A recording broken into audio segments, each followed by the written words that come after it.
What's up guys, balik lagi sama aku Cynthia Audrey. Jadi di video kali ini, karena waktu itu aku sempat ada buka DM, ada yang request, Kak coba dong kasih tips workout di rumah gitu. Oke, jadi akhirnya aku kepikiran buat bikin video, dimana videonya ini khusus buat kamu yang mungkin pemula mau latihan di rumah dulu hanya dengan dumbbell. Aku bilang dumbbell ya, jadi kamu harus sediain dumbbell minimal sepasang lah. Nah, susahnya pakai dumbbell, emang kamu harus sedia beberapa macam sih kiloannya, atau kalau emang kamu mau serius bisa cari adjustable dumbbell. Jadi dia satu dumbbell itu banyak range kiloannya dan kamu bisa beli yang kayak gitu.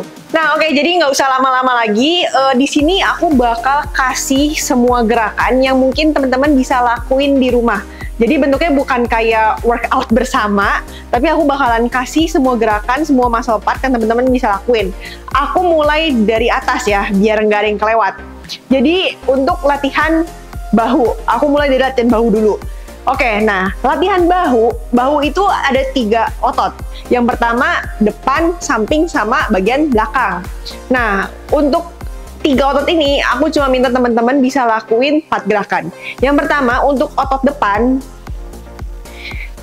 ini dumbbell aku yang ini 3 kilo nih guys. Oke, untuk gerakan yang pertama yaitu front raise. Ini untuk melatih bahu bagian depan. Teman-teman bisa pegang dumbbellnya start kayak begini, terus udah gitu tinggal dinaikin. Nah,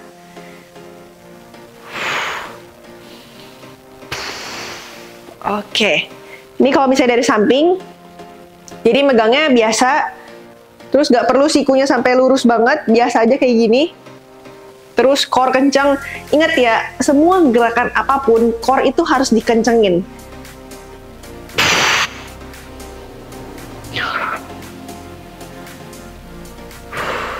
Nah, kalau aku ngelakuinnya lebih enak gantian sih. Jadi kayak kiri dulu baru kanan. Jadi aku biasanya ngelakuin front raise itu gantian.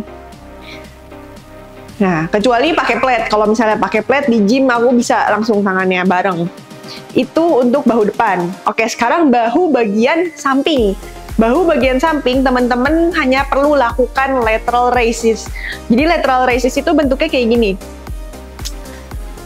Nah, gimana cara eksekusinya? Teman-teman seperti biasa. Terus, aku mau teman-teman lihat posisi tangan aku ini nggak sepenuhnya lurus begini, tapi begini, agak ditekuk, lalu naikin.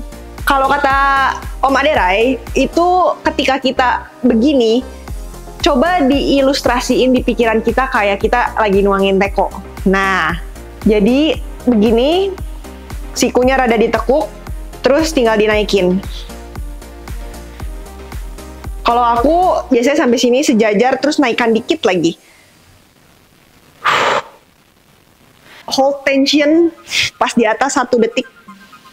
Oke, nah sekarang kita pindah ke bagian bahu belakang. Nah, bahu belakang ini cukup latihan rear delt fly. Jadi yang gerakannya itu kayak gini. Ketika melakukan ini, posisinya itu jangan sampai begini, jangan sampai begini, tapi pergelangan tangan, siku, sama bahu itu harus dalam satu garis, satu line. Nah, teman-teman seperti biasa aja, posisi skapulanya itu jangan sampai ke retract. Nah, posisi badan kita begini. Tep. Tep. Ini kalau misalnya dari depan, udah posisi seperti ini. Tep. Nah, kurang lebih seperti itu. Aku mau kasih tahu sedikit informasi. Jadi ada di sini nih, kita namanya scapula. Scapula ini tulang belikat. Nanti aku bakalan taruh gambar. Ada posisi scapula retract dan protract. Kalau misalnya posisi scapula kita retract, ini begini nih. Nah, kayak dikebelakangin gitu. Tapi kalau misalnya protract,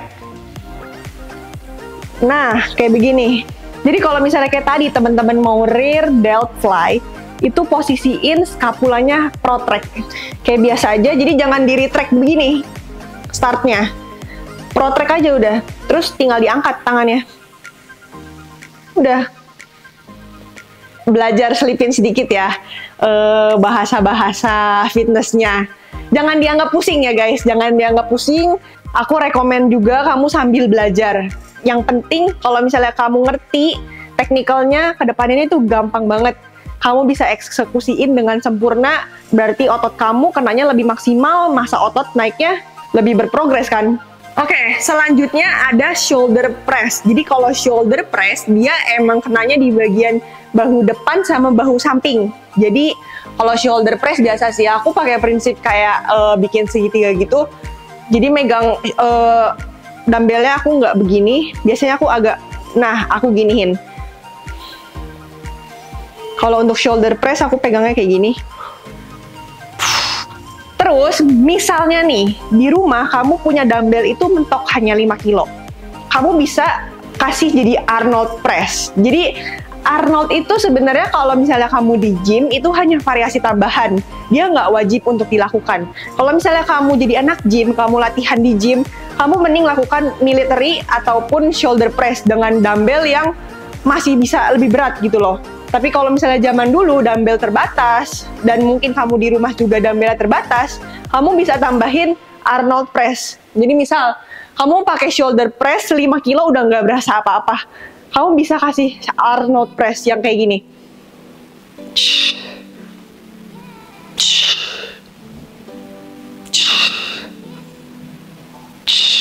Nah, gitu. Itu untuk bagian bahu. Ini videonya bakalan agak panjang nih ya. Aku sekalian aja masukin semua latihan-latihan buat di rumah supaya teman-teman juga sambil belajar teknikalnya. Oke, selanjutnya setelah shoulder aku turun dulu ke bagian tangan ya.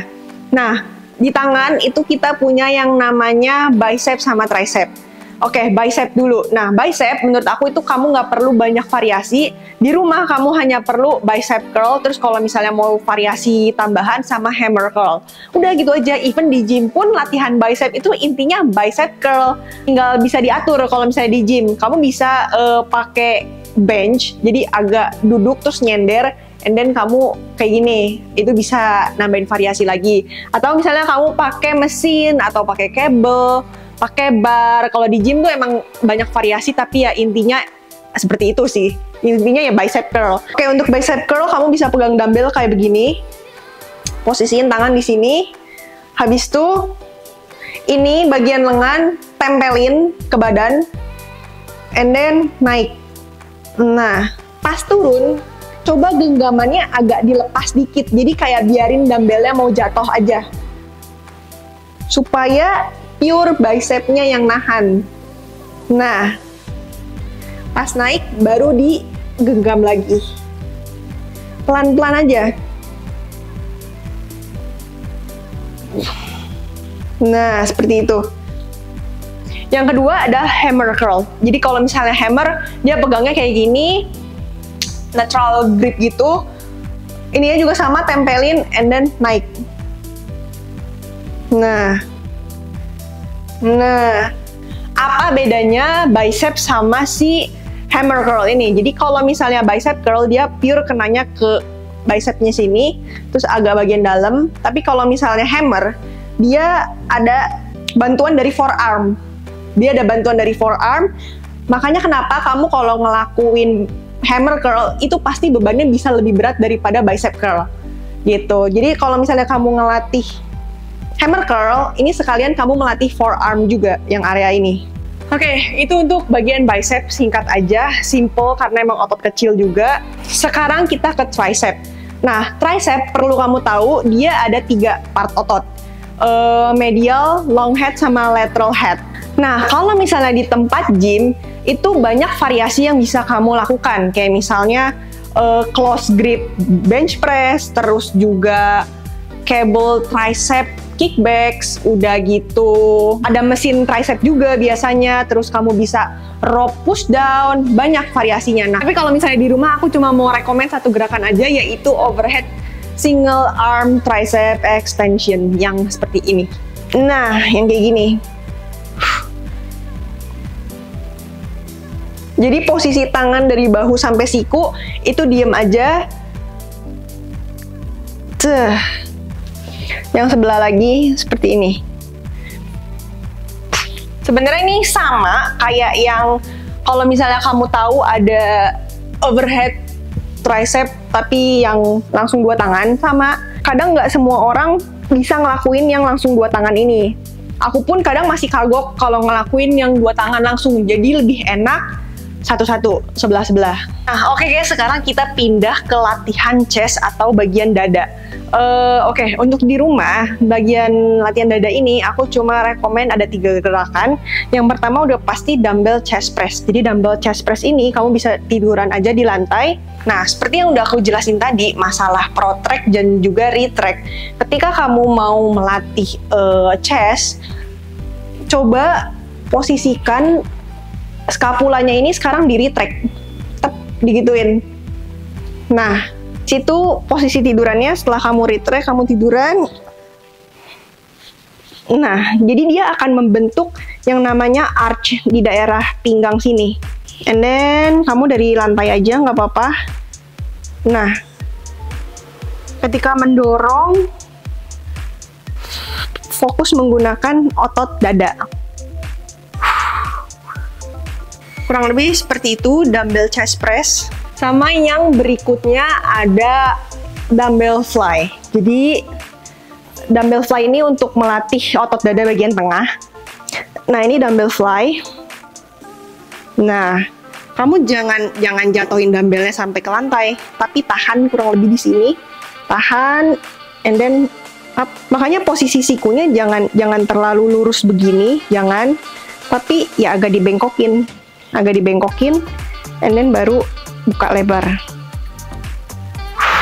Kalau misalnya di tempat gym, latihan dada itu kalau ada bench nih ya, kamu bisa incline press, terus juga bisa pakai kettlebell, terus juga bisa pakai mesin pec deck fly. Tapi sayang kalau misalnya di rumah, ya udah pakai dumbbell press aja atau nggak dumbbell fly. Sama paling kamu perlu belajar push up. Belajar push up itu bisa mulai di tembok, terus juga incline, terus kamu pakai lutut begini.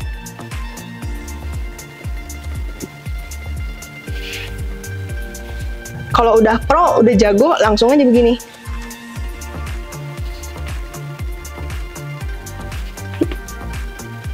Untuk masalah retract protract, aku jadi inget. Coba kamu push up. Ketika di bawah, ini yang namanya scapula retract. Ini di bawah. Tapi kalau misalnya pas naik, ini yang namanya scapula protract. Coba kamu rasain. Ini sampai maksimal gini ya, dorongnya ya. Pas turun, scapula retract, pas naik, scapula protract. Oke, dan selanjutnya ada latihan back. Kita pindah ke area back. Nah, back ini kalau misalnya kamu mau di rumah, itu cuma bisa horizontal rowing aja. Horizontal row, kita nggak bisa melakukan vertical pull. Kalau misalnya di gym, kamu bisa pakai mesin pull down, atau enggak assisted pull up machine. Tapi kalau misalnya di rumah, mau nggak mau kamu harus modal lagi. Kamu harus modal lagi, pasang tiang pull up. Sebenarnya kan banyak ya sekarang yang bar pull up, udah gitu tinggal dipasang di pintu, and then kamu bisa pull up. Kalau mau kayak gitu boleh, lebih bagus lagi. Tapi kalau misalnya belum mau, ya udah latihan pakai dumbbell dengan gerakan-gerakan rowing. Yang pertama ada bend over row. Jadi kalau bend over row itu posisinya kamu seperti ini, terus kamu bungkuk. Yap. Nah, ketika kamu bungkuk, sebenarnya ini yang susah sih. Kayak ketika kita bungkuk tuh sebenarnya glutes kita, bokong kita juga aktif buat nahan. Bokong kita aktif buat nahan, core juga kenceng. Jadi nggak cuma mundur nih ya udah begini gitu. Kan enggak ya. Di bokong harus dikencengin, and then kita tinggal bend over row.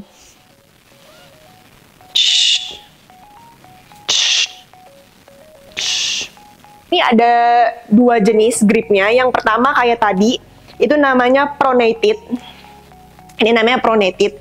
Yang satunya lagi supinated. Jadi kebalik, reverse grip or supinated. Nah, kalau misalnya kamu supinated atau reverse grip seperti ini, siku kamu itu bisa lebih deket sama hip. Nah, ketika seperti ini makanya bisa lebih menargetkan ke bagian lower back. Pronated grip yang seperti ini kan sampai sini mentok nih. Makanya dia lebih targetinnya ke upper dan juga middle back. Nah, Nah, satu gerakan lagi, ini ada namanya one arm dumbbell row. Jadi kalau one arm dumbbell row, kamu ngelakuin satu-satu, dan yang satunya lagi tangannya ditopang di kursi, and then yang satunya lagi kayak gini.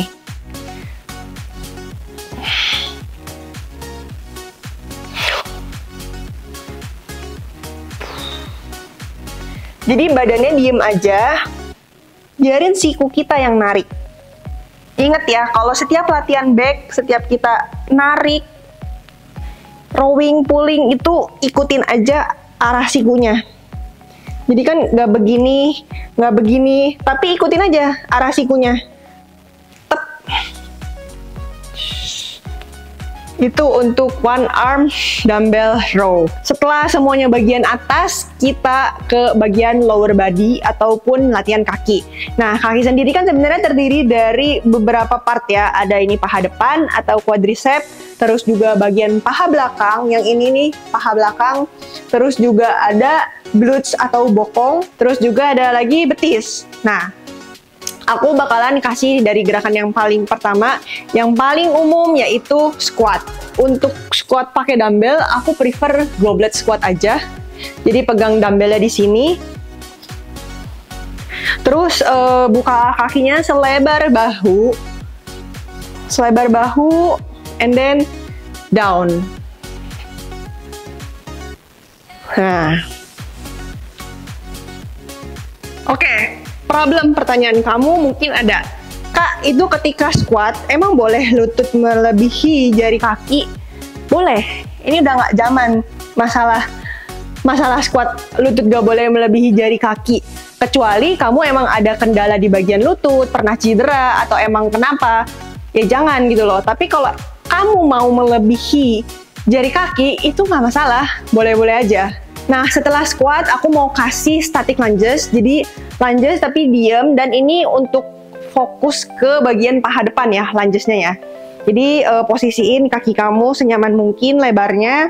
Udah gitu, pas turun, karena kita targetnya ke bagian paha, badannya tegak aja, terus pas turun, yap, lutut melebihi jari kaki.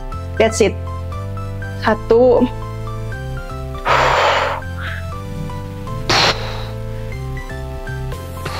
selanjutnya yaitu Romanian deadlift. Nah, Romanian deadlift ini agak-agak tricky nih guys. Jadi kalau Romanian deadlift, semakin badan kita turun, ini lutut kamu tekuk aja nih. Lutut ditekuk, badan turun, tapi bokong yang didorong ke belakang. Nah, ulang ya, lagi ya. Ketika turun, lututnya ikut nekuk, badan ikut turun, tapi bokong yang terus didorong ke belakang. Jadi pegangnya di samping, dan ketika kamu turun juga, bokong dikencengin, core dikencengin, terus lats nih bagian sayap yang megang dumbbell, ini juga ikut dikencengin. Turun, lututnya ditekuk, and then bokongnya yang didorong ke belakang. Up. And then naik. Pas naik, hold tension 1-2 detik, and then baru turun lagi. Ini kita dari depan ya sekarang ya. Ya, turun.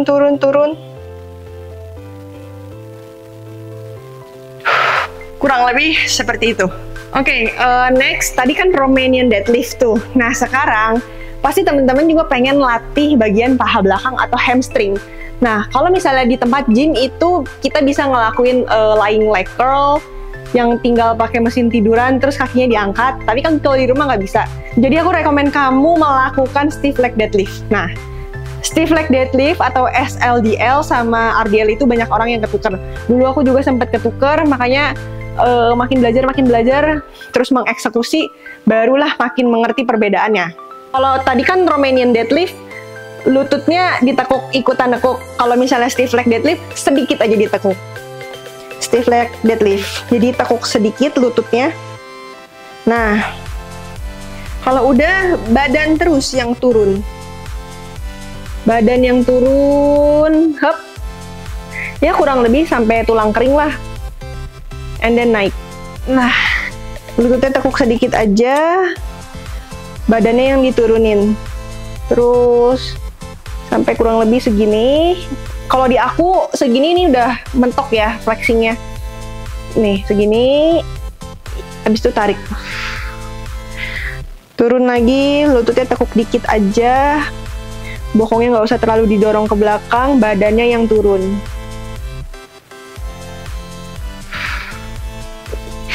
Kurang lebih seperti itu guys. Oke, nah untuk glute bridge aku pindah dulu ke sini ya guys. Untuk glute bridge kamu perlu cari kursi yang nyaman. Nah kursinya ini kalau bisa yang posisinya di bawah upper back. Jadi dia nggak ketinggian, nggak kependekan. Terus kalau glute bridge dia dari posisi lurus begini, and then turunnya hanya sedikit aja supaya nggak banyak pergerakan lutut. Terus langsung naik lagi. Pas di atas, tahan tension 2 detik supaya lebih terasa.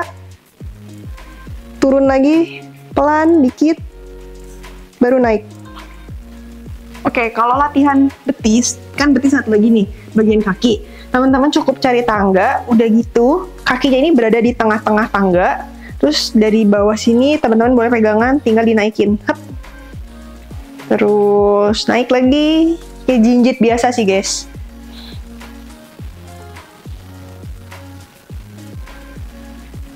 Pas udah lagi di atas, hold tensionnya, and then turun.